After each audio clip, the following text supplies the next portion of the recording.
प्यारे विद्यार्थी, आपका बहुत स्वागत अभिनंदन आपके चहेते channel career professor BR sir के साथ। आप सबको प्रणाम, नमस्कार, जय हिंद। आप सभी लोग दोनों हाथ जोड़कर अपनी मां के चरणों में प्रणाम करेंगे। आज मैं बात करूंगा आपसे बहुत महत्वपूर्ण पार्ट पर, आधुनिक भारत का इतिहास और यूरोपीय कंपनियों का भारत में आगमन।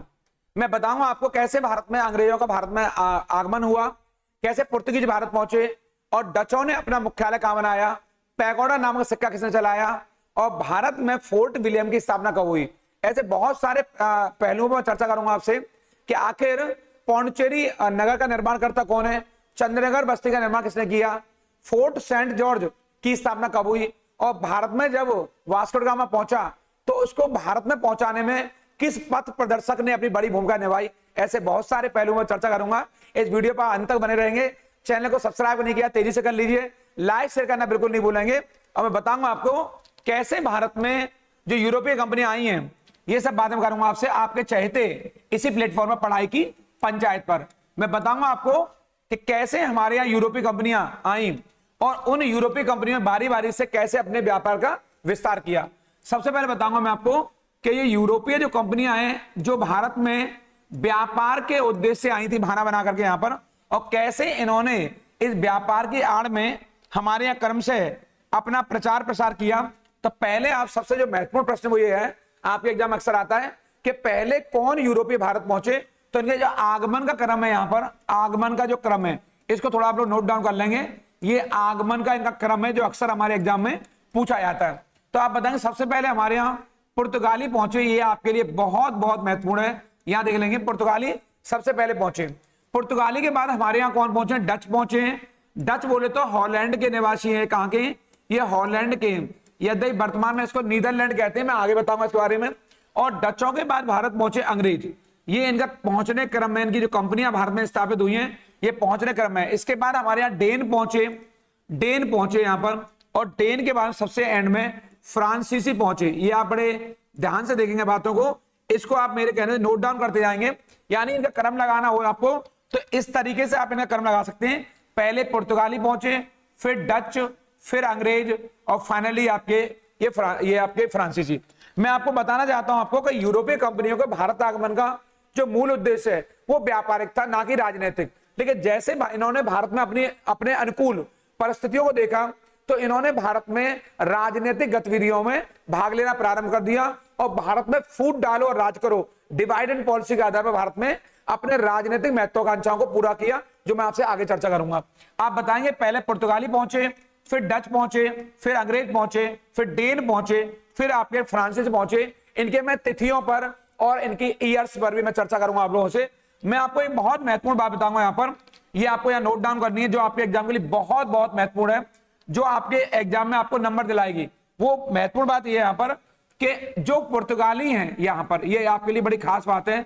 पुर्तगाली ऐसे पहले यूरोपीय रहे, बहुत बहुत वेरी मोस्ट है, बल्कि मैं आपके लिए लिख भी रहा हूं, यहाँ पे इंपॉर्टेंट है ये। यहाँ पर पुर्तगाली सबसे पहले, ये क्वेश्चन आएगा, पुर्तगाली सबसे पहले भारत पहुंचे, कब पहुंचे, 1498। एक यात्री वास्को ड गामा, जानते हैं आप लोग, ज्यादातर विद्यार्थी हमारे जानते होंगे कौन यात्री है, वो वास्को ड गामा है। और सबसे अंत में, ये क्वेश्चन आपके लिए बड़ा खास है, सबसे अंत में भारत से गए यहां से, बल्कि मैं कह दूं भगाए गए हैं तो मैं गलत नहीं हूं। यहां पर इन्हें 1961 में भारत से खदेड़ा गया है और ये 61 में गोवा और हमारे दमनदीप जैसे क्षेत्रों तक इनकी सत्ता बनी रही आपके। यानी सबसे पहले भारत में आए और सबसे अंत में जाने वाले यूरोपीय कौन है, वो पुर्तगाली है। आपके लिए इंपॉर्टेंट क्वेश्चन है, क्वेश्चन आएगा आपके एग्जाम में, यहां से अक्सर क्वेश्चन आता है, वो कौन यूरोपीय हैं जो सबसे पहले भारत पहुंचे और सबसे अंत में भारत से गए। तो ज्यादातर विद्यार्थी इसका उत्तर अंग्रेज बताकर आते हैं, जो बिल्कुल भी सही नहीं है। अगर सही उत्तर है सबसे पहले कौन आए, सबसे पहले आपके पुर्तगाली आए, जो आपको दिखाई दे रहा है आपकी स्क्रीन पर, पुर्तगाली सबसे पहले आए। और सबसे अंत में कौन गया है, वो पुर्तगाली गए। कहां से गए, वो गोवा से गए। किस वर्ष गए, वो 1961 में गए। चूंकि मैं गोवा के इतिहास पर चर्चा नहीं कर रहा हूं, मैं आगे एक अन्य वीडियो में इस पर चर्चा करूंगा। मैं आपको बताऊंगा यहाँ पर बड़ी महत्वपूर्ण बात। सबसे पहले यदि हमारे यहाँ पुर्तगाली आए तो मैं चर्चा आपसे यहीं से करूंगा पुर्तगालियों थोड़ी सी। आप लोग सब लोग अपनी नोटबुक निकाल लेंगे, पेन निकाल लेंगे और मेरी बातों को क्रम से अपने लिखते चले जाएंगे आपको, क्योंकि आपके एग्जाम के लिए बहुत इंपॉर्टेंट है। और मैं फिर कहूंगा चर्चा चालू कराने से पहले, अगर चैनल को सब्सक्राइब नहीं किया है तो सब्सक्राइब कर लीजिए, लाइक शेयर करना बिल्कुल नहीं भूलें, क्योंकि आज से मैं आपके लिए पहले चैप्टर पर आधुनिक भारत के इतिहास की क्लास चालू कर रहा हूं। ऐसे में चैप्टर बाय चैप्टर ऐसे पूरे आधुनिक भारत को, पूरे मॉडर्न हिस्ट्री को आपको अंत तक लेकर जाऊंगा। ये आपका चैप्टर फर्स्ट है और इसको मैं शुरू किया है यूरोपियों के आगमन से।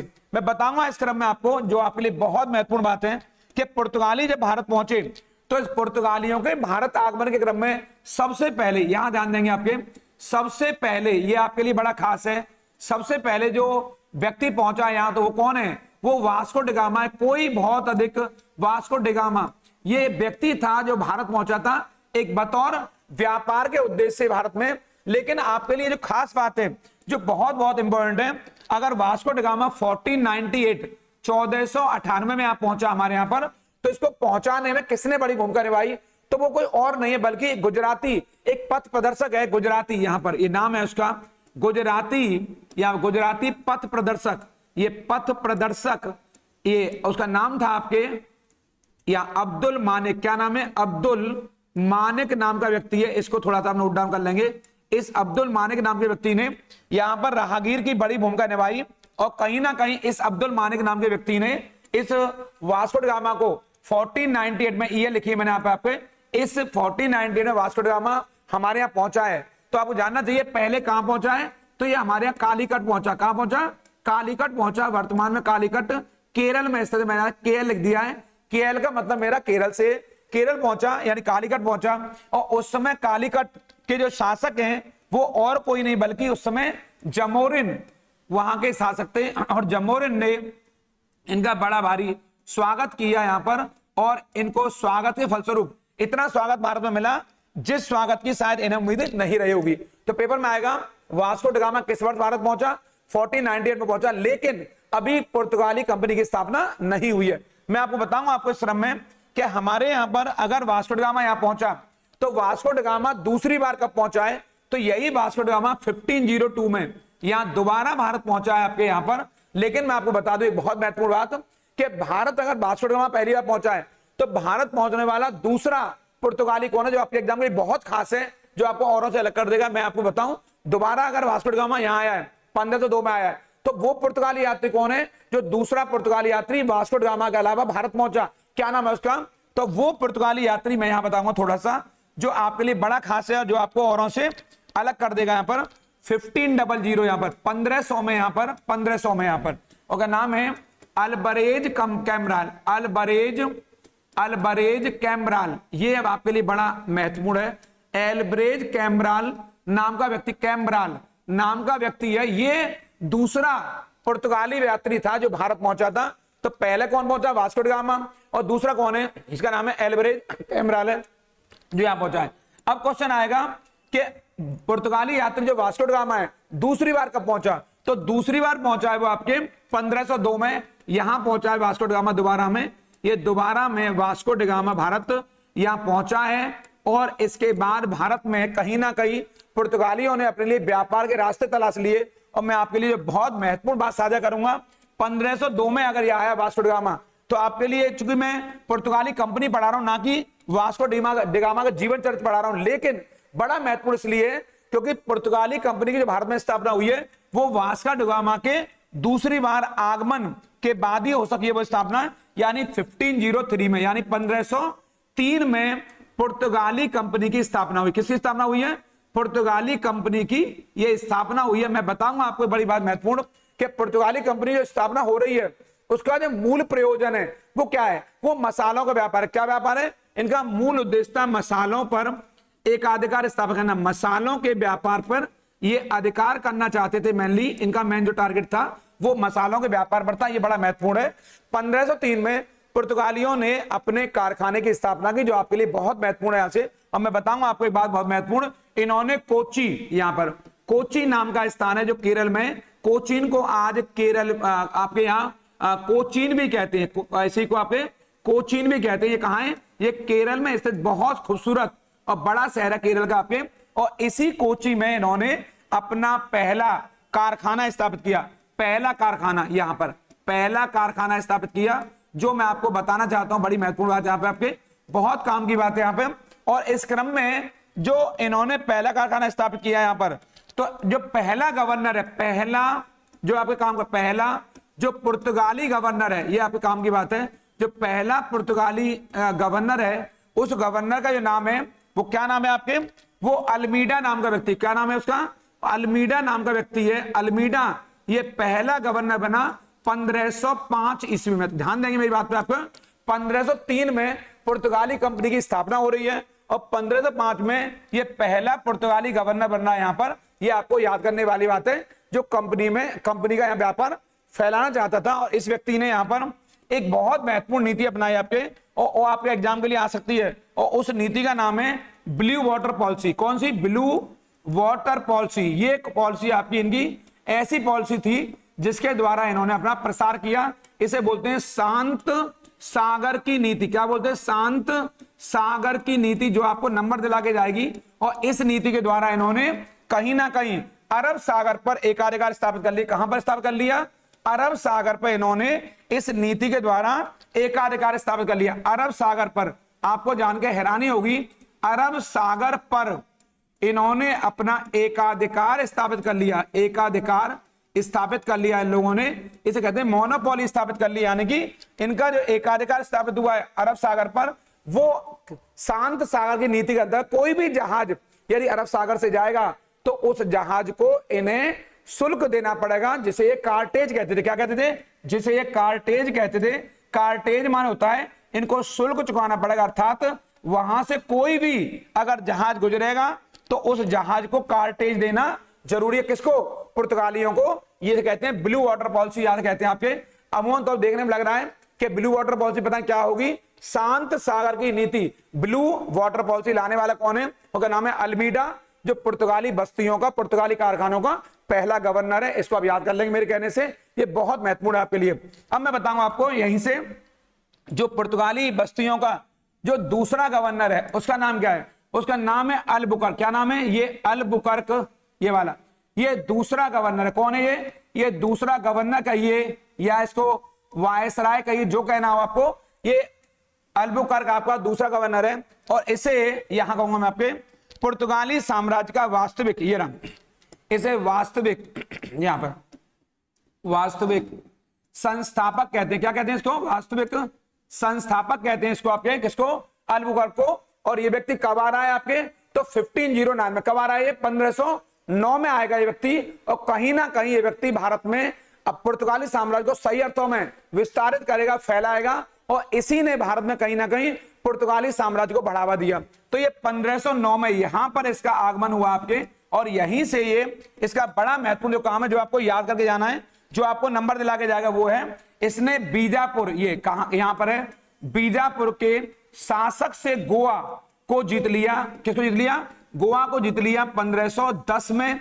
चूंकि ये महत्वपूर्ण इसलिए आप कहेंगे इंपॉर्टेंट क्यों है, गोवा को कब जीता, 1510 में जीता आपके, किससे, बीजापुर के शासक से। आपके एग्जाम में क्वेश्चन आएगा कि बीजापुर से गोवा को किस पर जीता है, तो 1510 में जीता है। और यही गोवा पुर्तगाली साम्राज्य के बाद में क्या बन जाएगा, राजधानी बन जाएगा। यानी कि ये भारत में अपना जो राजधानी मुख्यालय, यानी जो मुख्यालय बनाएंगे, यानी कि हेडक्वार्टर बनाएंगे, वो किसे बनाएंगे आपके, ये गोवा को बनाएंगे आपके। और इस गोवा को किसने जीता है, इस गोवा को अलबुकर्क ने जीता है। मैं कह सकता हूं कि भारत में पुर्तगाली साम्राज्य का अगर वास्तविक संस्थापक कोई है तो कौन है, वो और कोई नहीं बल्कि आपका अलबुकर्क है। बहुत इंपॉर्टेंट है, मैं विस्तार चर्चा बाद में करूंगा, लेकिन फिलहाल में कंपनियों का आगमन क्रम बढ़ा रहा हूं आपको। लेकिन इन पुर्तगाली कंपनियों गिरावट भी आई है आपके, मैं थोड़ी चर्चा अभी थोड़ी देर में करूंगा आपसे। लेकिन वो चर्चा आई कहां है, तो वो चर्चा थोड़ी यहां आई है आपके, मैं यहां बताता हूं। 1580 में, थोड़ा एक कम बच्चे जानते हो बात को, 1580 में जैसे ही स्पेन ने पुर्तगाल पर कब्जा कर लिया। किस पर कब्जा कर लिया, पुर्तगाल पर कब्जा कर लिया। कहां पर, यूरोप में। कहां कब्जा कर लिया है, यूरोप में। जैसे ही कब्जा किया इनके ऊपर आपके, या यूरोप में, यहां पर किसने कब्जा किया है आपके, यूरोप में स्पेन ने कब्जा कर लिया। कब कर लिया, 1580 में कब्जा कर लिया है आपके। तो जो पुर्तगाली गतिविधियां हैं वो भारत में कमजोर हो चली आपके। पुर्तगाली शक्ति भारत में कमजोर कब हुई है, जब स्पेन ने पुर्तगाल पर कब्जा कर लिया। कहां पर, वहां पर ये लड़ाई में उलझ गया, और कहीं ना कहीं यहीं से पुर्तगाली कंपनी का जो साम्राज्य था भारत में कमजोर हो गया। लेकिन जो बड़े काम की बात है वो ये है, 1661 में जो पुर्तगाली राजकुमारी है, कौन है वो पुर्तगाली राजकुमारी है। और उन राजकुमारी का जो नाम है वो है आपके कैथरीन ब्रेगेंजा। क्या नाम है? कैथरीन ब्रेगेंजा, ये नाम है कैथरीन ब्रेगेंजा, ये वाला नाम है उनका। जो कैथरीन ब्रेगेंजा है आपके, इन कैथरीन ब्रेगेंजा का जो विवाह है वो तत्कालीन समय के ब्रिटेन के शासक थे आपके, जो आपको नंबर देखा जाएगा यहां पर। और ब्रिटेन के शासक कौन है आपके? वो चार्ल्स हैं। क्या नाम है उनका? चार्ल्स हैं आपके। चार्ल्स के साथ इनका विवाह हुआ। ये आपके एग्जाम आएगा यहां से कि पुर्तगाली राजकुमारी, क्या नाम है? कैथरीन। उनका विवाह किसके साथ हुआ? तो ब्रिटेन के साथ। कौन? Charles second. ये कौन है? ये ब्रिटेन के उस समय यहां पर ब्रिटेन के शासक थे, इनके साथ इनका विवाह हुआ आपके। और जैसे इनका विवाह हुआ तो पुर्तगालियों ने यहां बंबई को, ये रहा, बंबई को दहेज में दिया। बंबई को यहां से दहेज में दिया आपके। दहेज में किसको दिया है? ये अंग्रेजों को मिला है। इस शादी के फलस्वरूप मिला है अंग्रेजों को यहां पर। यानी मैं कह सकता हूं कि जो आपका बंबई क्षेत्र है, ये बंबई क्षेत्र दहेज स्वरूप मिला है किसको? आपके चार्ल्स सेकंड को, जो कि ब्रिटेन के तत्कालीन सम्राट थे। कैथरीन ब्रेगेंजा पुर्तगाली राजकुमारी है। ये बहुत महत्वपूर्ण है आपके लिए। इस पर मैं चर्चा आगे पुनः करूंगा आप लोगों से, लेकिन मैं बताऊंगा आपको पुर्तगाली साम्राज्य का जो हमारे यहाँ योगदान है वो बहुत बड़ा, जो आपके एग्जाम आता है। इन पुर्तगाली व्यापार कंपनियों आगमन के फलस्वरूप भारत में प्रिंटिंग प्रेस का विकास हुआ। क्या हुआ? प्रिंटिंग प्रेस का विकास हुआ। जो काम की बात है यहाँ पर, प्रिंटिंग प्रेस, प्रिंटिंग, यहां से प्रेस का विकास हुआ है। यहां पर जो तंबाकू की खेती आई है, क्या आई है? जो तंबाकू की खेती आई है, तंबाकू की जो खेती आई है वो इनके फलस्वरूप ही आई है। और जो आलू की जो खेती है, आलू है, जो आलू की खेती है आपके, ये आलू की जानकारी हुई है पहली बार, ये पुर्तगालियों के चलते ही हुई है। इन सबको याद कर लेंगे आपके।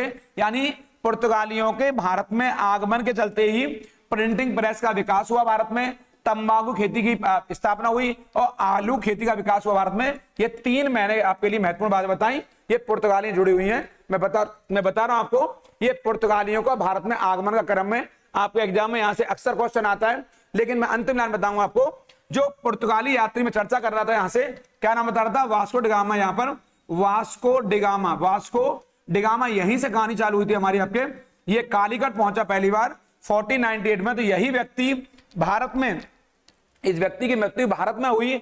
और ये व्यक्ति कब मरेगा भारत में? ये आपके एग्जाम में अक्सर आने वाला क्वेश्चन है। कम बच्चों को बताया आपके कि वास्को डिगामा की मृत्यु भारत में किस वर्ष हुई है। तो वास्को डिगामा भारत पहुंचा है। वास्को डिगामा 2 बार भारत आया, मैंने बताया। 1498 में पहली बार आया और 1502 में वो दोबारा आया। तो उसकी जो मृत्यु हुई है 1500 यहीं पर 24 में हुई है आपके, यहां पर हुई है 24 में वास्को डिगामा की। और कहां मरा है? ये कोच्चि में मरा है। कहां मरा है? कोच्चि में। तो इसका जो मकबरा टॉम्ब है, टॉम्ब, इसका जो मकबरा है, ये रहा, इसका जो मकबरा है भारत में ही बना हुआ है, यानी कोचीन में बना हुआ, यानी कि केरल में बना हुआ, कोचीन शहर में आपके। ये क्वेश्चन आपके एग्जाम में आया है कि वास्को डिगामा अगर हमारे यहाँ आया तो वास्को डिगामा की मृत्यु भारत में किस वर्ष हुई है। ये आपके एग्जाम में अक्सर आने वाला क्वेश्चन है। मैंने कई बार देखा है कि अभी हाल में एक एग्जाम हुआ था तो क्वेश्चन आया था वास्को डिगामा की मृत्यु किस वर्ष हुई है। तो वास्को डिगामा की मृत्यु 1524 में हुई और वास्को डिगामा 1502 में भारत पहुंचा दोबारा में आपके।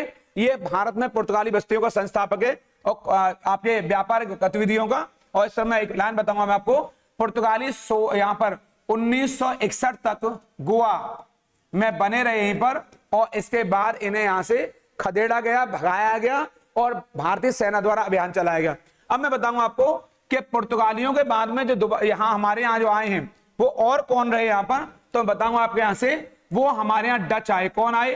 वो डच आए, दूसरे ये यूरोपीय कंपनी वाले हैं। कौन है वो डच हैं। इसको आप याद करेंगे। यहां से प्रश्न आएगा डच, ये वाला Dutch east India company, Dutch जो ईस्ट इंडिया कंपनी है उसकी स्थापना किस वर्ष हुई है आपके, तो आप बताएंगे। इस कंपनी की स्थापना यहां पर 1602 में हो रही है यहां पर। और इस कंपनी ने भारत में अपना पहला कारखाना यहां 1605 में कहां खोला है? मुसलीपट्टनम में। कहां खोला है? मुसलीपट्टनम में इसने अपना पहला कारखाना स्थापित किया है। ये इसका भारत में बनने वाला पहला कारखाना। इसको आप मेरे कहने से आप याद कर लेंगे। यानी इस कंपनी की जो स्थापना हुई है वो 1602 में हुई है और इस कंपनी का जो पहला कारखाना है वो 1602 में स्थापित हुआ है। ये आपके लिए बहुत बहुत बहुत वेरी मोस्ट इंपोर्टेंट है, रट कर जाएंगे आप लोग। मैं बताऊंगा आपको कि इन डचों के भारत आगमन का जो उद्देश्य है वो उद्देश्य क्या, आपके एग्जाम में अक्सर क्वेश्चन पूछा जाएगा कि उद्देश्य क्या है, तो आप बताएंगे इनका जो उद्देश्य है वो है मसालों का व्यापार। जो पुर्तगालियों का उद्देश्य है वो इनका भी उद्देश्य था, यानी कि मसालों के व्यापार पर एकाधिकार स्थापित करना। मसालों के व्यापार पर, इसका मसालों के व्यापार पर एकाधिकार स्थापित करना इनका उद्देश्य था। ये भी मसालों का व्यापार करना चाहते थे। अब मैं बताऊंगा आपको कि आखिर इन्होंने ऐसा क्या किया जो बिल्कुल अलग, सबसे अलग हट गए। 16 मार्च में मछलीपट्टनम में, इसके बाद इन्होंने क्रम से भारत के विभिन्न विभिन्न महानगरों में अपने कारखाने स्थापित किए। तो आप नहीं जानते होंगे इन्होंने अपना मुख्यालय कहां स्थापित किया या इनका मुख्यालय कहां स्थापित रहा। तो मैं बताऊंगा आपको, बड़ी महत्वपूर्ण बात आपके, इन्होंने जैसे ही मछलीपट्टनम में पहला कारखाना खोला तो इसके बाद 1610 में यहीं पर इन्होंने पुलीकट में अपना दूसरा अन्य कारखाना स्थापित किया और यहीं 1616 में इन्होंने अपना कारखाना सूरत में स्थापित किया। ये बहुत बहुत आपके लिए महत्वपूर्ण था। ऐसे धीरे धीरे ये भारत के विभिन्न शहरों में, चाहे वो बंगाल क्षेत्र हो, चाहे हुगली क्षेत्र हो, चाहे वो चिंसुरा उड़ीसा का क्षेत्र हो, ऐसे फैलते हुए चले गए भारत के। डचों ने हमारे यहाँ पर कुछ आपके, इन्होंने कुछ सिक्के चलाए इन्होंने आपके यहाँ पर, और मैं सिक्कों का नाम बताऊंगा। एक सिक्का चलाया था इन्होंने पैगोडा, ये सोने का सिक्का उस समय चल रहा था, तो पैगोडा एक सिक्का चलाया था उन्होंने फणम नाम का। ये दो सिक्के थे उस समय जो बड़े पॉपुलर रहे, और हमारे एग्जाम में यहां से क्वेश्चन आएगा कि पैगोडा क्या है, सिक्का है, फणम क्या है, सिक्का है। और ये सिक्के जब चलाए इन्होंने यहां पर, तो आपके लिए मैं महत्वपूर्ण बात बता दूं, फणम और पैगोडा, जो पैगोडा सिक्का है इसकी विशेषता ये थी कि इस पर भगवान वेंकटेश्वर की आकृति, वेंकटेश्वर का मतलब भगवान विष्णु से, ये क्वेश्चन आपके एग्जाम आएगा कि इन्होंने पैगोडा सिक्के पर किस भगवान की आकृति को अंकित करवाया। तो आप बताएंगे वेंकटेश्वर भगवान की, और वो भगवान विष्णु, यानी ये विष्णु भगवान है हमारे, इनकी आकृति का अंकन करवाया। किसने करवाया है? डचों ने करवाया है, जो आपके एग्जाम के लिए बहुत महत्वपूर्ण है। अब डचों को किससे सामना करना पड़ रहा है? एक और तो उन्हें अंग्रेजों से लड़ना पड़ रहा है भारत में। पुर्तगाली पहले से भारत में ऑलरेडी बने हुए हैं, तो कहीं ना कहीं इनको दोहरा पे लड़ना पड़ रहा था, दो राहों पर लड़ना पड़ रहा था। एक और तो पुर्तगालियों से संघर्ष करना पड़ रहा है, दूसरी ओर डचों को अंग्रेजों से संघर्ष करना पड़ रहा है। और इस संघर्ष में कहीं ना कहीं यहां पर 1759 में ये यहां पर आपके युद्ध का नाम है बेदरा का युद्ध, बहुत आपके लिए महत्वपूर्ण है। मैं एक वीडियो में युद्धों पर पीछे चर्चा कर चुका हूं। ये युद्ध अंग्रेजों और डचों के मध्य हुआ, और इस युद्ध ने कहीं ना कहीं डचों के भाग्य का निर्णय कर दिया, क्योंकि इस युद्ध में डचों की पराजय हुई। क्या हुआ इसमें? डचों की पराजय हुई, और इस डच पराजय ने इन डचों के भाग्य का निर्णय कर दिया। कई बच्चे यही नहीं जानते हैं कि डच कौन है, तो मैं थोड़ा बताता हूं। डच का मतलब वर्तमान में हमारा हॉलैंड से है, इससे मतलब है हमारा हॉलैंड से, और हॉलैंड को ही वर्तमान समय में नीदरलैंड कहते हैं। और इसकी राजधानी वर्तमान समय में कौन सी है? एम्स्टर्डम है। कौन सी है? एम्स्टर्डम। इसकी एम्स, यहां पर डम इसकी राजधानी, एम्स्टर्डम बोलते हैं हम लोग उसको, एम्स्टर्डम इसकी राजधानी है, कैपिटल ऑफ नीदरलैंड। मैं डच का मतलब हमारा, डच लोग का मतलब हमारा किससे है यहां पर, और हॉलैंड वालों से, हॉलैंड को वर्तमान में डच कहते हैं। मैं बताऊंगा आपको यहां पर बड़ी महत्वपूर्ण जानकारी कि डचों के बाद भारत में कौन पहुंचे? अंग्रेज पहुंचे। चूंकि मैं अंग्रेजों पर आपका विस्तार से चर्चा करूंगा आपके, और यहां थोड़ा सा जो हमारे यहां अंग्रेज, जो ईस्ट इंडिया कंपनी है, ये अंग्रेज ईस्ट इंडिया कंपनी है, इसकी स्थापना के बारे में बताऊं उससे पहले मैं आपको एक बड़ी महत्वपूर्ण जानकारी बताऊंगा कि भारत पहुंचने वाला पहला अंग्रेज नागरिक कौन था। चूंकि ये आपको एग्जाम में ये मालूम नहीं होगी वो कौन अंग्रेज है जो भारत में पहली बार स्थल मार्ग से ही पहुंच चुका था भारत में, और वो अंग्रेज कौन था? वो जॉन मिल्डेन हॉल। ये शायद आप जानते नहीं होंगे, एक अंग्रेज था, उसका नाम है जॉन या मिल्डेन हॉल, ये नाम का व्यक्ति है, जॉन मिल्डेन हॉल नाम का व्यक्ति है।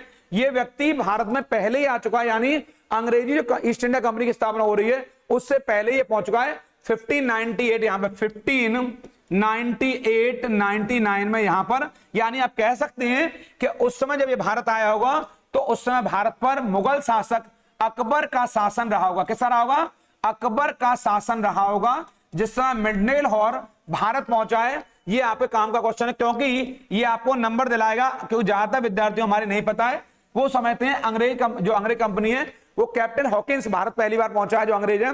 नहीं, पहले पहुंचने वाला अंग्रेज कौन है? जॉन मिल्डेन हॉल है, इसको आप रट लेंगे मेरे कहने से। अब मैं बताऊंगा आपको कि आखिर जो ब्रिटिश ईस्ट इंडिया कंपनी, कौन सी? जो ब्रिटिश ईस्ट इंडिया कंपनी है ये वाली, इस कंपनी की स्थापना कब हो रही है? तो इसकी स्थापना 1600 ईस्वी में हो रही है। कब हो रही है? 1600 ईस्वी में हो रही है। कहां हो रही है? लंदन में हो रही है। कहां हो रही है इसकी स्थापना? लंदन में हो रही है आपके। और ये आपके लिए बहुत महत्वपूर्ण है, जो ईस्ट इंडिया कंपनी है, अगर इसकी स्थापना 1600 में हो रही है तो उस समय ब्रिटेन की महारानी कौन है? तो महारानी कौन है? एलिजाबेथ। कौन है वो एलिजाबेथ प्रथम थी वहां पर, एलिजाबेथ। ये क्वेश्चन आता है, ब्रिटेन की महारानी कौन है? एलिजाबेथ प्रथम है। ये आपके लिए बड़ा महत्वपूर्ण क्वेश्चन है, एलिजाबेथ प्रथम। और इन्होंने इस ईस्ट इंडिया कंपनी, कौन सी कंपनी को? इन्होंने इस ईस्ट इंडिया कंपनी को केवल 15 वर्षों के लिए, ये क्वेश्चन पूछता है कितने वर्षों के लिए भारत में व्यापार की अनुमति दी है?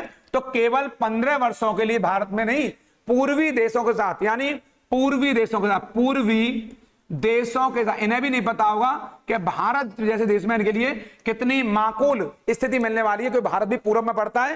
ये पूर्वी देशों के साथ 15 वर्षों के लिए व्यापार करने आए। उस समय ब्रिटेन की महारानी कौन है? एलिजाबेथ है। और जिस समय इस कंपनी की स्थापना लंदन में हो रही है आपके, उस समय भारत का सम्राट कौन है? उस समय भारत पर शासन कर रहा था, भारत पर, तो भारत पर शासन करने वाला था मुगल सम्राट अकबर। ये आपके लिए बड़ी महत्वपूर्ण है। उस समय भारत पर शासन कहीं ना कहीं अकबर कर रहा था, क्योंकि अकबर का शासनकाल है वो बड़ा लंबा रहा है, आप जानते होंगे। ये मुगल शासक कौन है? ये मुगल शासक कोई सामान्य मुगल नहीं है। इनकी सत्ता जो रही है 1556 से लेकर के 1605 तक रही है। इसको डेट को मेरे कहने से आप लोग याद कर लें, क्योंकि एग्जाम में ये डेट आपके एग्जाम में आएगी कि जब ईस्ट इंडिया कंपनी की स्थापना हुई उस समय मुगलों का नेतृत्व कौन कर रहा था? तो आप बताएंगे मुगल शासक अकबर कर रहा था, जब ईस्ट इंडिया कंपनी की स्थापना हो रही है लंदन में। मैं आपको बताऊंगा एक बड़ी महत्वपूर्ण जानकारी कि जब अंग्रेज भारत में आए तो इन्होंने कहीं ना कहीं पहला कारखाना अपना 1608 में ये सूरत में स्थापित किया। कहां किया? सूरत यानी कि गुजरात में। सूरत यानी कि गुजरात में इनका पहला कारखाना है। भले ही ये कारखाना आंशिक तौर पर है। कैसे?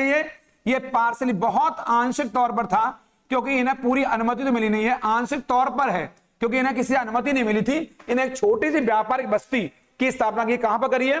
सूरत में करी है। लेकिन इनकी जो बल्ले बल्ले हुई है, इन्हें जो बड़ा बाहरी जो समर्थन मिला है वो तब मिला जब इसी वर्ष 1608 में यहीं पर कैप्टन हॉकिंस, इसका नाम याद करें, कैप्टन विलियम, ये नाम है कैप्टन विलियम हॉकिंस नाम का व्यक्ति। ये व्यक्ति पहली बार समुद्री मार्ग से आपके, और इसने जो भारत पहुंचा है आपके, ये समुद्री मार्ग से पहुंचा और एक जहाज को चलाते हुए भारत आया। ये आपके एग्जाम के लिए बड़ा महत्वपूर्ण है। मैं बार बार बताऊंगा आपको, जिस समय भारत ये आया तो उस समय ये जेम्स प्रथम, ये क्या नाम है?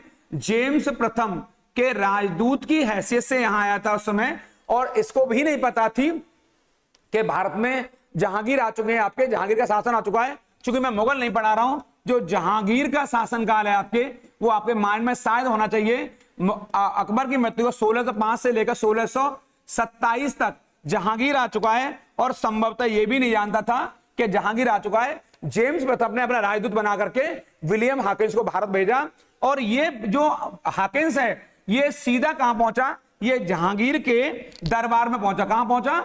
ये जहांगीर के, क्योंकि यहां पर सत्ता परिवर्तित हो गई है, ये जहांगीर के दरबार में पहुंचा। कहां पहुंचा? दरबार में पहुंचा। मैं बहुत महत्वपूर्ण तरीके बता रहा हूं आपको। जैसे ही ये जहांगीर के दरबार में पहुंचा तो चूंकि इसको फारसी भाषा का बड़ा महत्वपूर्ण ज्ञान था, ये फारसी भाषा का जानकार था, और मुगलों की जो तत्कालीन राजकीय भाषा थी वो क्या थी?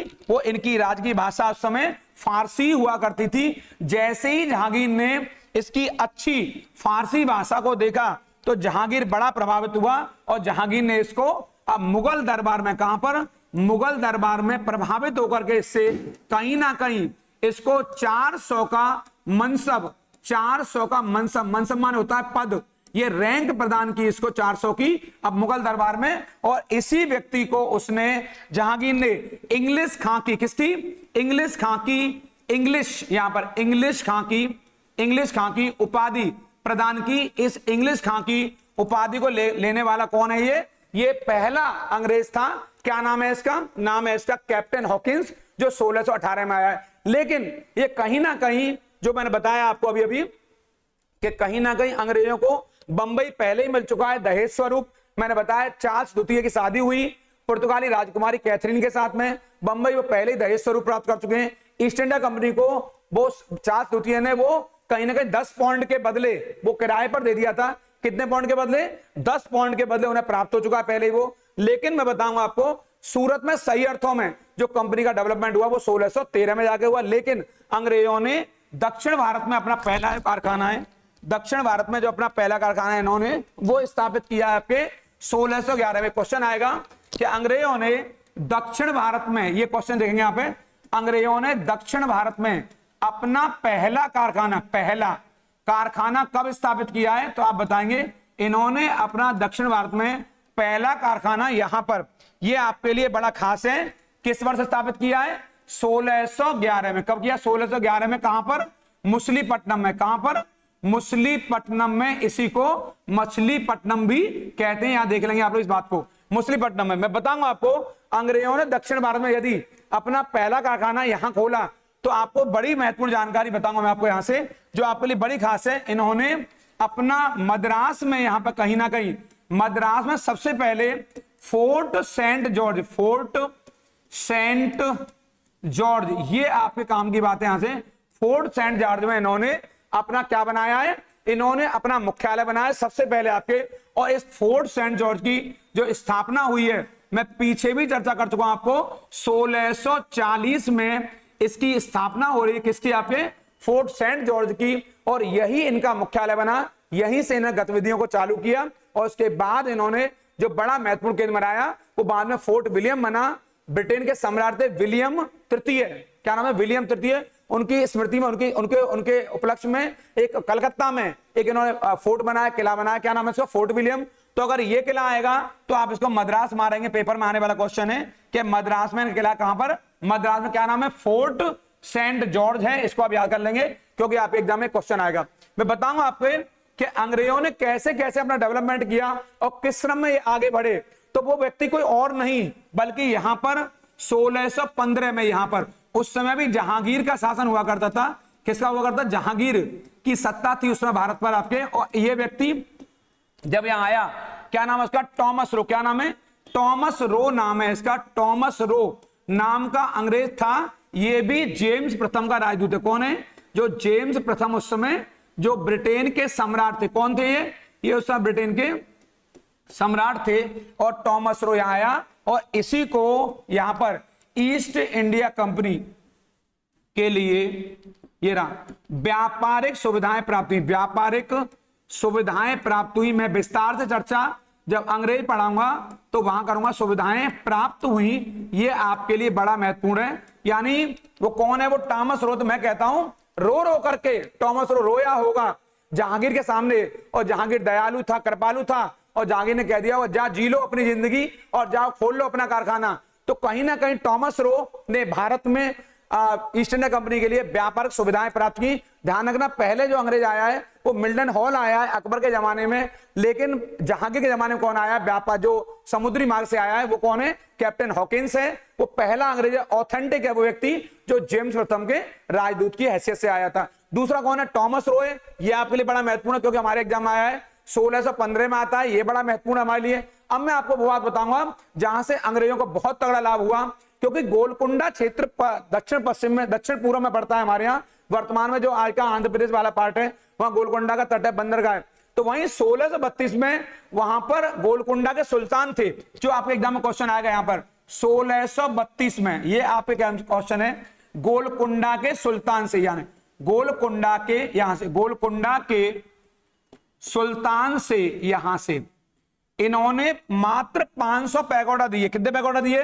लोग कहते हैं केवल 500 पैगोडा। ये रहा 500 पैगोडा के बदले, 500 पैगोडा के बदले इन्होंने गोलकुंडा के क्षेत्र से, ये रहा गोलकुंडा के बंदरगाह से और उसके संपूर्ण क्षेत्र से व्यापारिक सुविधाएं प्राप्त कर ली। अर्थात इन्हें कोई कर नहीं चुकाना है, इन्हें कर मुक्त व्यापार करने की अनुमति मिल गई। आपके एग्जाम वाले यही क्वेश्चन यहां से आएगा।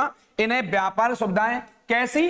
कि इन्हें कर नहीं चुकाना है, कर मुक्त, शुल्क मुक्त कहते हैं इसको। विदाउट टैक्स, कोई टैक्स आपको पेड नहीं करना है। आप बिना टैक्स के इस गोलकुंडा बंदरगाह का इस्तेमाल कर सकते हो। इसी घटना को हमारे यहां पर क्या कहा जाता है मैं बताऊंगा आपको। इसी घटना को सुनहरा फरमान, क्या कहते हैं, यहां लिख लेंगे आप लोग सुनहरा फरमान, ये रहा पेपर में आएगा। सुनहरा फरमान किसने जारी किया, तो सारे मेरे प्रिय विद्यार्थी लिख लेंगे सुनहरा फरमान जारी किया आपके, इंपॉर्टेंट है, ये गोलकुंडा के सुल्तान ने 1632 में जारी किया यहां पर, और इसी के द्वारा इन्हें गोलकुंडा में व्यापार करने की अनुमति मिली और धीरे धीरे भारत में अपने पैर पसारने लग गए। यहीं से इनका डेवलपमेंट हुआ बहुत तगड़े पैमाने पर, और फिर ये फैलते हुए चले गए। और फिर इसके बाद आपको बताता हूं, जो बंगाल क्षेत्र है, बंगाल, वहीं पर ये रहा 3 क्षेत्र हैं आपके, एक का नाम है कोलिकाता, कोलिकाता, एक का नाम है गोविंदपुरी, क्या नाम है, गोविंदपुरी, गोविंदपुर, और एक का नाम है सूतानती, क्या नाम है, सूतानती। इस गोविंदपुरी को गोविंदपुर भी बोलते हैं, ध्यान देंगे थोड़ा विद्यार्थी मेरे, गोविंदपुर भी बोलते हैं इसको, गोविंदपुर। इन तीनों क्षेत्रों को मिलाकर के कहीं ना कहीं यहां पर कलकत्ता शहर का निर्माण हुआ। क्या का निर्माण हुआ, इन्हीं को मिलाकर के कलकत्ता, कलकत्ता शहर का, कलकत्ता नगर मैं कहूंगा इसको, कलकत्ता नगर का जो निर्माण हुआ है, ये कहां पर, हुगली नदी के तट पर, हुगली नदी के तट पर इसका निर्माण हुआ है। और इसका जो कलकत्ता, आधुनिक कलकत्ता का जो संस्थापक है, आधुनिक, ये रहा आधुनिक कलकत्ता का जो संस्थापक है, क्या नाम है, जॉब चारनाक, जॉब चारनाक, इसको आप मेरे कहने से चारनौक, इसको याद कर लेंगे, जॉब चारनौक ये व्यक्ति है, इसने आधुनिक कलकत्ता की नींव रखी, इसे कलकत्ता का संस्थापक कहते हैं, याद कर लेंगे। मैंने आपको 3 नाम बताए यहां पर, एक नाम बोला है मैंने आपको यहां पर कोलिकता बोला, ये रहा, एक नाम बोला मैंने आपको गोविंदपुर या गोविंदपुरी, एक बोला सूतानती। इन तीनों को मिलाकर के ही कलकत्ता शहर का निर्माण हुआ। वेरी वेरी मोस्ट इंपॉर्टेंट है, इसको आप यहां से रट के जाएंगे। मैं बताऊंगा आपको यहीं पर कि कैसे यहीं पर फोर्ट विलियम, कैसे यहीं पर फोर्ट विलियम नामक किले की स्थापना हुई, फोर्ट विलियम किले की, ये रहा फोर्ट विलियम किले की स्थापना हुई। और ये फोर्ट विलियम किले की जो स्थापना हुई है, वो तत्कालीन ब्रिटेन के सम्राट, जो उस समय ब्रिटेन के सम्राट हुआ करते थे, और उन ब्रिटेन के सम्राट का नाम था आपके यहां पर विलियम तृतीय, क्या नाम है, विलियम तृतीय, विलियम थर्ड थे।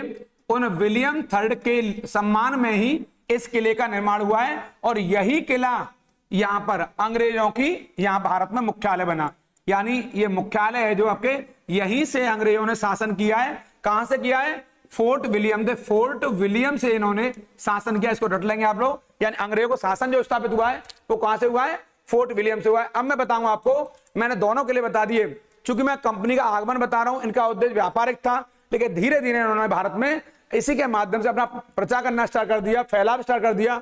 और इस क्रम में जो 3 कर्नाटक युद्ध हुए, इन पर मैं चर्चा अलग से करूंगा, 3 कर्नाटक युद्धों पर अलग से बात करूंगा। चूंकि मैं कंपनी का प्रसार पढ़ा रहा हूं यहां पर, इसलिए यहां मैं इसकी चर्चा करना उचित नहीं समझता हूं। ये तीनों युद्ध अंग्रेज और फ्रांस, अंग्रेजों और फ्रांसीसियों, कौन कौन, अंग्रेजों और फ्रांसीसियों के मध्य लड़े गए, इसको आप यहां से रट लेंगे, अंग्रेजों और फ्रांस के मध्य हुए। और इन क्रम में मैं बताऊंगा आपको जो पहला युद्ध है, यहां पर थोड़ा सा डेट लिख लेंगे इसकी, क्योंकि आपके एग्जाम में इसकी डेट आती है, फिर मैं इसके बारे में विस्तार से बताऊंगा आपको। और जो तीसरा युद्ध है, इनकी आप तीनों युद्धों की डेट याद कर लेंगे, क्योंकि ये कहीं ना कहीं आपके एग्जाम में तीनों एग्जाम की डेट पूछा गया, यहां से ये डेट पूछ सकता है आपको यहां से। और मैं बताऊंगा आपको यहां से ये पहला, दूसरा और तीसरा। आप लोग क्या करेंगे, जो पेपर में आएगा, पहला युद्ध, पहला कर्नाटक युद्ध किसका, कर्नाटक युद्ध का मतलब किससे, पहले बताएंगे का संबंध है आपके यहां से अंग्रेजों और फ्रांस से, पहला उत्तर बताएंगे। पहला जो कर्नाटक युद्ध हुआ है वो 46 से 48, यहां याद कर लेंगे 1746 से 48 के मध्य लड़ा गया। इसके बारे में विस्तार से मैं बाद में चर्चा कर रहा हूं, क्योंकि अभी मैं कर्नाटक युद्ध नहीं पढ़ा रहा हूं, वो बड़ा महत्वपूर्ण है। दूसरा युद्ध है वो 1749 से 54 तक लड़ा गया, ये आपके लिए बहुत महत्वपूर्ण, क्योंकि हमारे एग्जाम में आएगा। दूसरा क्वेश्चन है 1756 से, यहां पर 1756 से 63 तक। इन तीनों डेटों को आप लोग पहले मेरे कहने से याद कर लेंगे। 3 कर्नाटक युद्ध हैं, इन तीनों कर्नाटक युद्धों का संबंध किससे है, इन तीनों का संबंध है आपके अंग्रेजों और फ्रांसीसियों से। ये आपके लिए यहां पे इंपॉर्टेंट है। मैं अगले वीडियो में आपसे विस्तार से इन कर्नाटक युद्धों पर चर्चा करूंगा। पुनः कहूंगा, अगर इस वीडियो को आपने सब्सक्राइब नहीं किया है तो तेजी से चैनल को सब्सक्राइब कर लीजिए, लाइक शेयर करना बिल्कुल नहीं भूलेंगे। मैं युद्धों पर पीछे भी एक वीडियो में विस्तार चर्चा कर चुका हूं, अगर अपने चैनल पर आप पीछे जाएंगे तो युद्ध आपको पीछे दिखाई देंगे, लेकिन मैं कर्नाटक युद्धों पीछे चर्चा करूंगा, आगे चर्चा करूंगा विस्तार से। मैंने बताया आज मैंने आधुनिक भारत के इतिहास की पहली क्लास ली है, चैप्टर बाय चैप्टर, पहला चैप्टर दूसरा चैप्टर ऐसे करते हुए मैं राष्ट्रीय आंदोलन पर 1947 तक जाऊंगा। फिर मैं पढ़ाऊंगा आपको आजादी के बाद का भारत, यानी आधुनिक भारत में एक पार्ट में स्पेशली आपसे लूंगा आजादी के बाद का भारत। मैं पुनः कहूंगा इस चैनल को सब्सक्राइब करना बिल्कुल ना भूलें, तेजी सब्सक्राइब कर ली ताकि मेरा नोटिफिकेशन आप तक जल्दी तक पहुंचे। मैं आपको बताऊंगा एक बात बड़ी महत्वपूर्ण यहां पर कि जो अंग्रेजों का डेवलपमेंट प्रसार जो वास्तव हुआ वो 1757 के यहां पर प्लासी के युद्ध से हुआ। कहां से हुआ? प्लासी के युद्ध से हुआ। ये प्लासी का युद्ध वही है जिसने अंग्रेजों के प्रसार में अपनी भूमिका निभाई है, और बक्सर के युद्ध के बारे में बाद में चर्चा करूंगा, चूंकि मैं कंपनियों का आगमन क्रम पढ़ा रहा हूं। इनके बाद हमारे यहां डेन आए। कौन आए? डेन कंपनी आई भारत में, यूरोपीय कंपनी। ये भारत पहुंचने वाली चौथी कंपनी थी। कौन सी कंपनी थी? ये चौथी कंपनी थी। और इस डेन कंपनी की स्थापना कब हो रही है? 1616 में। यहां पर इसकी स्थापना हो रही है 1616 में। इस डेट को आप लोग याद कर लेंगे। यहां पर 1616 में इस कंपनी की स्थापना हो रही है यहां पर। और इस कंपनी कहीं ना कहीं भारत में जब आई तो ये कंपनी श्रीलंका और भारत के साथ व्यापार के लिए आतुर थी, और श्रीलंका को उस समय सीलोन बोलते थे। क्या बोलते थे? श्रीलंका को उस समय सीलोन बोलते थे। और यहीं पर इन्होंने अब उद्देश्य था इनका मसालों में इलायची, ये इलायची और काली मिर्च, इनका दो ये मेन टारगेट था। इन पर ये अपना एकाधिकार चाहते थे। ज्यादातर यूरोपीय कंपनियां आई, उन सबका टारगेट व्यापार में मसाला ही था, इनका भी यही टारगेट था। और इन्होंने इस क्रम में भारत में कहीं ना कहीं सबसे पहले यहां मैं बताऊंगा आपको, ये रहा 1620 में, ये रहा 1620 में यहां पर ट्रेंकोबार में। कहां पर? ट्रेंकोबार में। यहां पर 16 में ट्रेंकोबार में अपना, ट्रेंकोबार में यहां पर पहला कारखाना स्थापित किया।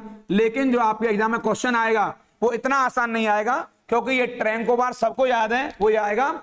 उस समय ट्रेंकोबार क्षेत्र पर किसका शासन हुआ करता था? तो यहां ये वर्तमान में तमिलनाडु में। कहां पर है ये तमिलनाडु क्षेत्र में है। और उस समय ये तंजौर क्षेत्र में था। कहां पर था? तंजौर क्षेत्र में था। और उस समय तंजौर के राजा कौन थे? तो आपके एग्जाम यही क्वेश्चन अलग कर देगा आपको औरों से। तंजौर के राजा रघुनाथ राय नायक। कौन थे? रघुनाथ राय। क्या नाम था उनका? ये आपके एग्जाम में आएगा और ये आपको औरों से अलग कर देगा। रघुनाथ नायक, ये उस समय तंजौर के राजा हुआ करते थे। इन्हीं से एक संधि हुई और इसी के फलस्वरूप डेनों ने अपना पहला कारखाना ट्रेंकोबार में स्थापित किया, जो आपके लिए बहुत इंपॉर्टेंट है। लेकिन बड़ा क्वेश्चन आपके एग्जाम में आया, इसे उतार लेंगे सब लोग। मैं सामने दिखा चुका हूं आपको, श्रीलंका के साथ भी संधि हुई, वहां भी व्यापार कर रहे थे और भारत में व्यापार कर रहे थे। इनका जो व्यापार का मेन जो ध्येय था वो यहां पर ये काली मिर्च और यहां ये इलायची और काली मिर्च जैसे क्षेत्रों पर रहा, मसालों पर रहा। मैं बताऊंगा आपको एक बड़ी महत्वपूर्ण बात कि अगर डेन भारत आए तो डेनों ने भारत में अपना जो हेडक्वार्टर है, मुख्यालय, ये शायद एकाध दो विद्यार्थी, कुछ ही विद्यार्थी जानते होंगे, इन्होंने अपना मुख्यालय कहां बनाया है? श्रीरामपुर में। कहां बनाया है? श्रीरामपुर में। बताया श्रीरामपुर कहां पड़ता है? ये आपके बंगाल में पड़ता है। अब क्वेश्चन आएगा कि श्रीरामपुर में इन्होंने मुख्यालय बनाया, तो श्रीरामपुर में मुख्यालय इन्होंने किस वर्ष स्थापित किया है और श्रीरामपुर में इन्होंने अपना मुख्यालय कहां? तो ये बताएंगे आप यहीं पर। आपके ये आपके लिए बड़ा महत्वपूर्ण है। 1755 में इन्होंने अपना यहां पर मूल केंद्र बनाया और यहीं से डेन अपना व्यापार करने लगे। लेकिन डेनों की यहां एक नहीं चली, क्योंकि डेनों को जब ये अपना व्यापार कर रहे थे यहां पर, तो डेनों को यहां पर पहला पुर्तगाली ये रहे, दूसरे डच ये रहे, और तीसरे सबसे खतरनाक अंग्रेज। इन सब से इन्हें प्रतिस्पर्धा का सामना करना पड़ा और इनकी एक नहीं चली आपके, और इनके सामने टिक नहीं पाए और अंततः इन्हें अपनी कंपनी को बेचना पड़ा। लोग कहते हैं मात्र 12.5 लाख रुपए में, कुछ कहते हैं 15 लाख रुपए में, जो भी रहा हो, पर इन्हें अपनी कंपनी बेचनी पड़ी और इन्होंने अंततः अपनी कंपनी को, यहां जो आपके काम की बात है और मैं कहूंगा ये इंपॉर्टेंट बात है, ये रहा इंपॉर्टेंट बात है, यहां पर 1845 में, ये रहा 1845 में अंग्रेजों के हाथों, ये रहा अंग्रेजों के हाथों, अंग्रेजों के लिए, हाथों मतलब मेरा यहां पे अंग्रेजों के हाथों बेच दिया इन्होंने अपनी कंपनी को, और बेचने के बाद ये भारत से हमेशा के लिए चले गए और डेनो का भारत से व्यापारिक सूर्यास्त हो गया। इनका क्वेश्चन आएगा, डेनो ने, डेन कहां के, डेन आपके डेनमार्क के, कम ही बच्चे जानते होंगे कि डेनमार्क, डेन का मतलब हमारा यहां से डेनमार्क से है, ये रहा डेनमार्क से है, और डेनमार्क की वर्तमान में राजधानी कोपनहेगन है। कौन सी है? कोपनहेगन वर्तमान में इसकी राजधानी है। ये आपके लिए बड़ी महत्वपूर्ण और इंपॉर्टेंट बात है यहां पर। और डेनो ने भारत से अपना व्यापार कब समाप्त किया है? तो 1845 में। इसको आप याद कर लेंगे, यहां से इंपॉर्टेंट है। और किसके हाथों कंपनी बेची है? अंग्रेजों के हाथों अपनी कंपनी बेची है। अब मैं बताऊंगा आपको, जब डेन चले गए भारत से तो अंत में कौन से व्यापारी भारत पहुंचे? तो वो व्यापारी और कोई नहीं बल्कि फ्रांसीसी हैं। कौन है वो? फ्रांसीसी हैं। थोड़ा निगाह बना के रखेंगे, और ये बहुत बहुत आपके लिए महत्वपूर्ण बात है। मैं बताऊंगा, मैं फिर कहूंगा आपसे, चैनल को सब्सक्राइब नहीं किया, सब्सक्राइब कर लीजिए, लाइक शेयर करना बिल्कुल नहीं भूलेंगे, क्योंकि जो मैं बात बताने वाला हूं वो बहुत इंपॉर्टेंट है। फ्रांसीसी कंपनी जब भारत आई तो उस समय फ्रांस का राजा कौन था? तो फ्रांस का सम्राट था लुई 14वां। कौन था फ्रांस का सम्राट? लुई, ये रहा लुई 14वां। कौन था? लुई 14वां। वहां का शासक था आपके लुई 14। और यही वो व्यक्ति था जिसने वर्साय के किले, वर्साय के महल का निर्माण करवाया था। ये वही व्यक्ति है जो कहता था मैं ही राज्य हूं और मेरे बोले गए कथन कानून है। ये कहता आई एम द स्टेट, मैं ही राज्य हूं। ये बहुत शक्तिशाली था, ताकतवर था। ये लुई 14वां है। और जिस समय फ्रांस की क्रांति हुई उस समय लुई 16वां फ्रांस का शासक हुआ करता था। चूंकि मैं यहां पर आपसे फ्रांस के इतिहास पर चर्चा नहीं कर रहा हूं, लेकिन फ्रांसीसी कंपनी भारत में आई है। तो ये कंपनी भारत जब पहुंची तो इस कंपनी की स्थापना भारत में कब हुई? इस कंपनी की स्थापना फ्रांस में कब हुई है? तो इस कंपनी की स्थापना फ्रांस में ही हुई थी आपके। और कब हो रही है? 1664 में। इस कंपनी की स्थापना यहां हो रही है आपके। इस स्थापना डेट को आप लोग याद कर लेंगे। और उस समय जो आपका लुई 14 का एक मंत्री हुआ करता था, बहुत बड़ा चहेता था, उसका नाम था कोलबर्ट नाम का। क्या नाम है उसका? कोलबर्ट नाम का, ये कोलबर्ट नाम का मंत्री था। और ये कोलबर्ट जो मंत्री है, इसी के इशारे पर इस कंपनी की स्थापना हुई है और ये भारत में व्यापार करने के लिए आई है। और इन्होंने भारत में अपना पहला कारखाना, ये आपके काम की बात है, भारत में अपना पहला कारखाना किस वर्ष स्थापित किया? तो देखिए, पहला कारखाना इन्होंने 1668 में स्थापित किया है। और वो कारखाना कहां स्थापित किया है? तो आप यहां देखेंगे, वो कारखाना इन्होंने सूरत में स्थापित किया। कहां स्थापित किया है? सूरत आपके कहां स्थित है? सूरत आपके गुजरात में स्थित है। यहीं से इनकी प्रतिस्पर्धा चालू हुई। आप बताएंगे कि हमारे यहां पर 1668 में जो कारखाना स्थापित हुआ है वो किसके नेतृत्व में हुआ? तो आप बताएंगे वो कैरो के नेतृत्व। किसके नेतृत्व में? कैरो के नेतृत्व में। कैरो नाम का फ्रांसीसी है। इस कैरो के नेतृत्व में सूरत में इन्होंने अपना पहला कारखाना 1668 में 1668 में स्थापित किया है। इसको आप सब लोग याद कर लेंगे और लिख लेंगे यहां से। अब मैं बताऊंगा आपको एक बड़ी महत्वपूर्ण बात, जानकारी आपके लिए, जो बहुत खास बात है कि कैसे फ्रांसीसी कंपनी ने भारत में अपना विस्तार किया, कैसे ये बढ़ते चले गए। इसके एक वर्ष बाद इन्होंने यहां पर 16, मैं यही बताऊंगा आपको, 1669 में, यहां पर 1669, यही एक वर्ष बाद इन्होंने मछलीपट्टनम में, कहां पर? मछलीपट्टनम में अपना दूसरा कारखाना स्थापित कर दिया। ये आपके लिए बड़ी महत्वपूर्ण बात है। सूरत में पहला बनाया है यहां पर, और यहां पर दूसरा बनाया है। इसको आप याद कर लेंगे। और मैं बताऊंगा आपको कि कैसे इन फ्रांसीसियों ने भारत में अपना प्रचार प्रसार किया। और उस प्रचार प्रसार में जो बड़ी भूमिका रही है, क्योंकि एक व्यक्ति का नाम है जो आपके एग्जाम बार बार आएगा, और व्यक्ति उसका नाम है हमारे फ्रैंक मार्टिन। बड़ा पॉपुलर नाम है, ये रहा फ्रैंक मार्टिन। इस नाम को भूलेंगे नहीं आप लोग, सारे विद्यार्थी इस नाम को याद कर लेंगे। क्या नाम है इसका? फ्रैंक मार्टिन नाम है इसका। ये रहा फ्रैंक मार्टिन नाम है इसका। और इसने कहीं ना कहीं पुडुचेरी नाम के गांव को, ये रहा गांव था, ये गांव था, एक गांव हुआ करता था। इस गांव को इसने खरीद लिया आपके फ्रैंक मार्टिन ने। और फ्रैंक मार्टिन के नेतृत्व में ही आधुनिक पांडिचेरी शहर का निर्माण हुआ। क्वेश्चन आएगा, आधुनिक पांडिचेरी शहर का निर्माण किसने किया है? तो फ्रैंक मार्टिन ने किया है। यानी आधुनिक पांडिचेरी, यानी आधुनिक पांडिचेरी को बनाने वाले कौन थे? यही थे आपके, कौन से? पांडिचेरी को कौन थे? वो फ्रांसीसी थे आपके। और फ्रैंक मार्टिन पौंडचेरी का संस्थापक है। अब मैं बताऊंगा आपके लिए बड़ी महत्वपूर्ण बात कि इनके नेतृत्व में ही चंद्रनगर शहर है, चंद्रनगर कहां पड़ता है, बंगाल में। एक बस्ती है हमारे यहाँ पर, ये रही, इसको आप नोट डाउन करेंगे। यहाँ पर चंद्रनगर नाम की बस्ती है, ये बंगाल में थी। यहाँ पर बंगाल क्षेत्र में, ये रहा बंगाल क्षेत्र में इन्होंने, यहाँ पर बंगाल क्षेत्र में इन्होंने चंद्रनगर, यहाँ पर चंद्रनगर को चूंकि यहाँ कार्यालय बनाएंगे मेन अपना, ये इस चंद्रनगर बस्ती को इन्होंने स्थापित किया। और इस चंद्रनगर को जो आधुनिक रूप दिया है, आप जानते होंगे औरंगजेब का मामा था एक, उसका नाम है शाइस्ता खां। क्या नाम है? शाइस्ता खां नाम है। और उसने इस गांव को किराए पे बेचा, पहले आपको किराए पे दिया 1674 ईस्वी में, यहाँ पर 1674 में दिया यहाँ पर। ये आपके लिए काम की बात है, ये औरंगजेब का मामा लगता था रिश्ते में। और उस समय बंगाल का एक सूबेदार था, वो नाम था शाइस्ता खां। कौन नाम था? शाइस्ता खां नाम है उसका, वो बहुत महत्वपूर्ण आपके लिए। शाइस्ता खां उस समय बंगाल का सूबेदार था। क्या नाम है उसका? ये रहा, मैंने बता दिया अभी आपको, शाइस्ता खां। ये रहा, इसको याद कर लेंगे, शाइस्ता खां। ये बहुत आपके लिए महत्वपूर्ण भी है यहाँ पर। ये एक औरंगजेब के रिलेशन में था, इसी ने चंद्रनगर को फ्रांसीसी हाथों बेच दिया। अब यही बंगाल इनका क्या बन गया?